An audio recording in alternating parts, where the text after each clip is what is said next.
দায়িত্ব ও কর্তব্যের কাছে নিজের জীবনের দুঃখ কষ্ট বা নিজের জীবনের সমস্যাটা বড় হয়ে ওঠে না। তো হ্যালো ভিউয়ার্স, আসসালামু আলাইকুম। আমি নীলা আপনাদের সবাইকে ওয়েলকাম করছি নতুন আরেকটা ব্লগ ভিডিওতে। আজকের ব্লগ ভিডিওটাও একই রকম, প্রতিদিনের মতো কিছু কথা কিছু গল্প আপনাদের সাথে শেয়ার করি। কথাগুলো যদি ভালো লাগে শেষ পর্যন্ত সাথে থাকবেন।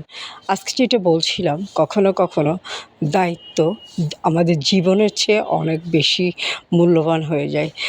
প্রতিদিন আমি অফিস থেকে ফেরার সময় প্রতিদিন না হলেও প্রায় দিনই মেয়ের জন্য কোনো খাবার কিনে নিয়ে যাই। কেননা ও সন্ধ্যার যে নাস্তাটা ও বেশিরভাগ দিনই বলে, মা আসার সময় কিছু খাবার নিয়ে এসো, সন্ধ্যায় কিছু খাইনি। তো আমি যেহেতু 8টা সাড়ে 8টার ভিতরে বাসায় যাই, তো চেষ্টা করি ওর জন্য কিছু নিয়ে যাওয়ার। তো আজকে ফিসফিস করে বৃষ্টি হচ্ছিল, গতকালকেও আমাকে খাবার নিতে বলেছিল। আমি রাতে বৃষ্টির জন্য খাবার নিয়ে যেতে পারিনি। আর আজকেও ফিসফিস করে বৃষ্টি হচ্ছিল, তখন বলল, মা কিছু খাবার নিয়ে এসো। তো ভাবলাম কালকে একবার নিয়ে যাইনি, আজকেও নিয়ে যাব না, কেমন একটা হয়ে যায়।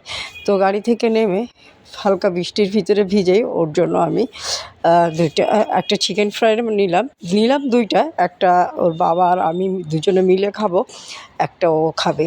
তো যাই হোক, তারপরে হেঁটে হেঁটে বাসায় চলে আসছিলাম।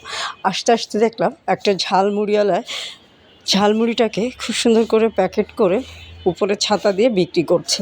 কিন্তু তার পাশে আরেকটু দূরেই বিক্রি হচ্ছে ওই যে ভ্যানে বাদাম বিক্রি করে না, বাদাম, ছোলা ভাজা, ডাল ভাজা, সিমের বিচি ভাজা।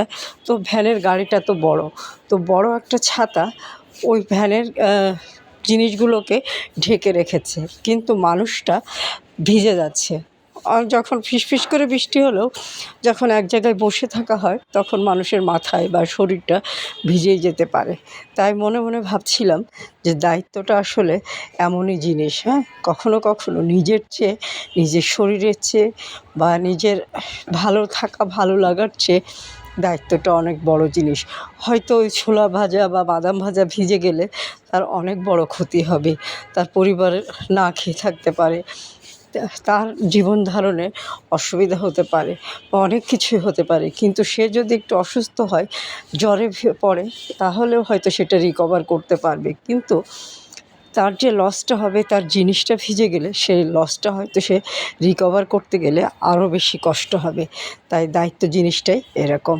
তো কথা বলতে বলতে অনেক কথাই বললাম, বাসায় চলে আসলাম, মেয়ে খাবার খেলো। এখন একটু মাথায় তেল দিতে বলেছি, তেলটাও হাসি মুখেই দিচ্ছিল, কিন্তু যখন আমি একটু ক্যামেরাটা অন করলাম তখন ওর মুখটা কালো হয়ে গেল।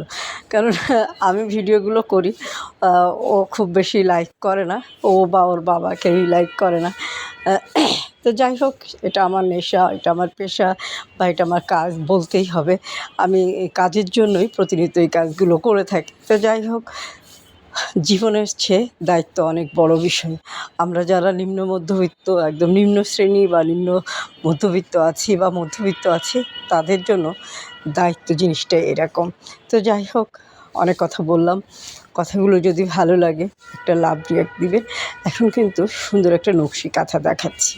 সুন্দর এই নকশি কাঁথাটা আপনি পেয়ে যাবেন অদ্রি ফ্যাশন অ্যান্ড লাইফস্টাইলের পেজ বা ইউটিউব চ্যানেল স্বপ্নচূড়াতে। ভালো লাগলে স্ক্রিনশট নিয়ে নাম, ঠিকানা, ফোন নাম্বার দিয়ে পেজ ইনবক্স করে দিলেই হবে। সবার আগে পেজটা ফলো করে দিবেন, ভিডিওটা ভালো লাগলে লাভ রিঅ্যাক্ট দিবেন। তো আজকে পর্যন্ত ভালো থাকবেন, সুস্থ থাকবেন, আমার পেজের সাথে থাকবেন। আল্লাহ হাফেজ, আসসালামু আলাইকুম।